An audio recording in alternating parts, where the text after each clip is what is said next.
Hello, Chocolate for Joshi, you may be curious. My name is RandomSama613, and welcome to Anime Opinions. I know it's been about 2 months, but I'm back in the saddle, and the video's going to start coming. So, to start things off, I'm going to start with some final thoughts on a few anime from this just ending summer 2014 anime season, and there were some pretty good series that are just ending. So I'm going to talk about a few of them. I'm going to talk about some that did just as well as I thought, some that did better, and some that did a little bit worse. But to begin, I'm going to start with Tokyo Ghoul, which is a series that was very highly regarded, and at least in the terms of the manga before the series came out, and a lot of people were really excited for it. And I had basically heard nothing about it, and I decided to watch it after several people told me that it was very good. It's being animated by Studio Period, or was animated by Studio Period, who's done a lot of the longer running shonen series and a few others that I hadn't really watched, so I didn't know what to expect. Well, let's get right into it. So it was a 12-episode anime series, and apparently it's going to have another 12 at some point. And it follows the main character, Ken Kaneki, who is a college student. He's a bit of a loner. Both his parents have passed away, and it follows him, and he reads a lot, and he's primarily a bookworm. And the first episode is the biggest part of it, which is he meets a girl named Rize, and they hit it off and start talking, and one day they are walking home, and Rize tries to kill him because she is a ghoul. Ghouls are human-looking creatures who feed on human flesh. That's what they eat in order to survive, and they have superhuman abilities, and that's the basic premise. Is the whole thing. So in the first episode, Kaneki and Rize get into a struggle, and they are both killed. Kaneki is brought back by having Rize's organs transplanted into him, thus making him into a ghoul himself, even though he's been a human the majority of his life. So another thing about this world is that that ghouls and humans live alongside each other, but not necessarily in a symbiotic relationship. They don't necessarily live together peacefully, because ghouls have to eat human flesh. So a lot of ghouls will murder people and then eat them, and obviously this creates a clash with normal human society. And the police have a special section dedicated to hunting down ghouls and killing them, so that they don't hunt down humans. And these are referred to colloquially as doves. And this is another large part of the series, is following. You follow as a portion of the ghoul community, and you follow a portion of the dove community. And you get both perspectives, and I think that's really refreshing and interesting.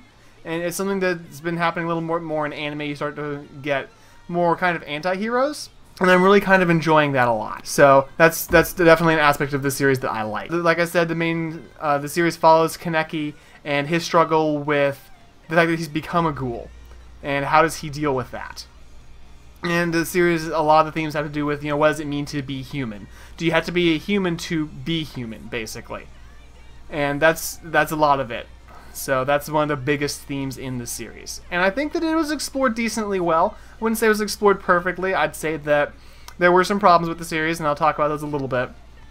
But overall, I think it was done fairly well. And I'm definitely looking forward to another season for sure. So the next thing I'm going to talk about after the plot is the animation itself. I think it looks good. I think it looked really good. I think that all the backgrounds looked really, really good. I think that the animation for the opening looked fantastic. I like the use of striking color variants, basically.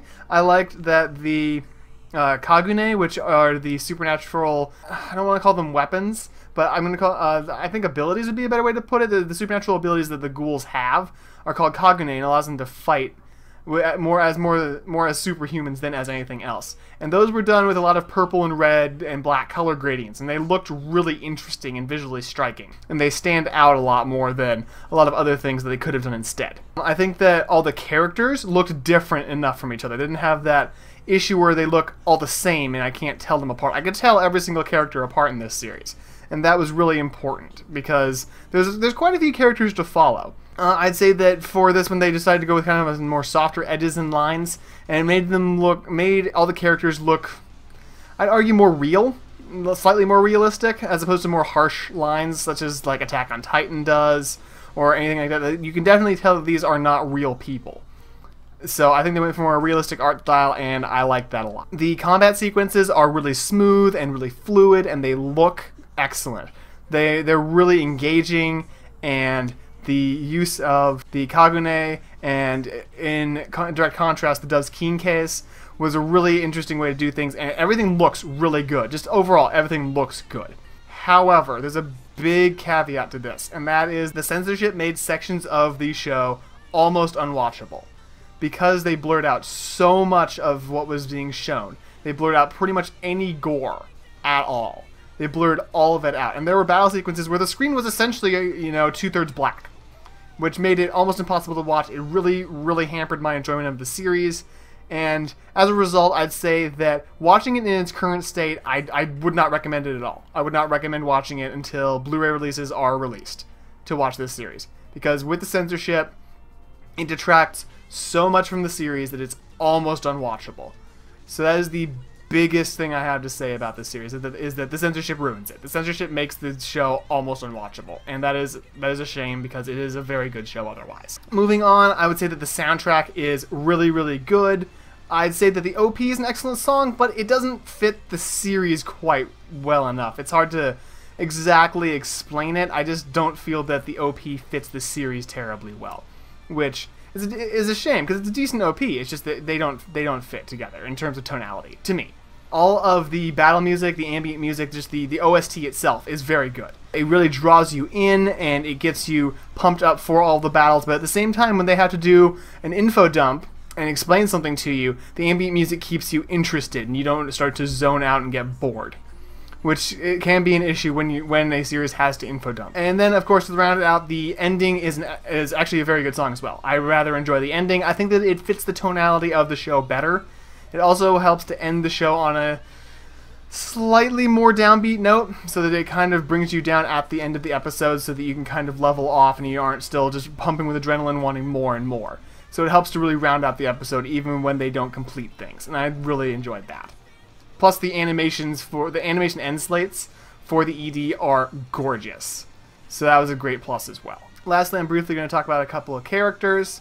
So there is the main character Kaneki, who I've already talked about mostly. He's basically having an internal struggle with how can he be human when he isn't human, and how does he deal with that, and all of the things that are associated with that as well. And that he's the primary character that we follow. We have Hide, who is Kaneki's best friend, who Kaneki doesn't know that Hide knows he's a ghoul. And that's a really interesting kind of back and forth little subplot that really helps to kind of color the series and give it a little bit more life. Hide isn't used terribly much, which is a good thing because I think he'd just be used kind of basically as a damsel in distress because he's essentially Kaneki's oldest and only friend. And I'm really glad they didn't decide to go with that route of just exploit him as essentially the damsel in distress. Another character worth mentioning is Toka. She is another ghoul who works at the coffee shop, which is Anteku, which is where Rize and Kaneki met. And Anteku is actually a group of more or less peaceful ghouls who don't hunt humans to get human flesh to eat. So they're a little more peaceful, they're more low-key, they don't draw attention to themselves, and they also offer shelter to other ghouls who are trying to escape from the criminal elements in the ghoul underworld. The ghoul underworld has a lot of different aspects to it, and I think that helps to give life to the world in this series as well. Toka is the primary support character for Kaneki. She's kind of the foil to him. Kaneki's a little more withdrawn, a little more careful. Toka's more hot-headed, and they're used to balance each other out, I think. She, of course, has some backstory as well. I don't want to spoil any of this. In addition to these characters, there's also a bunch of other ones that I'll briefly mention.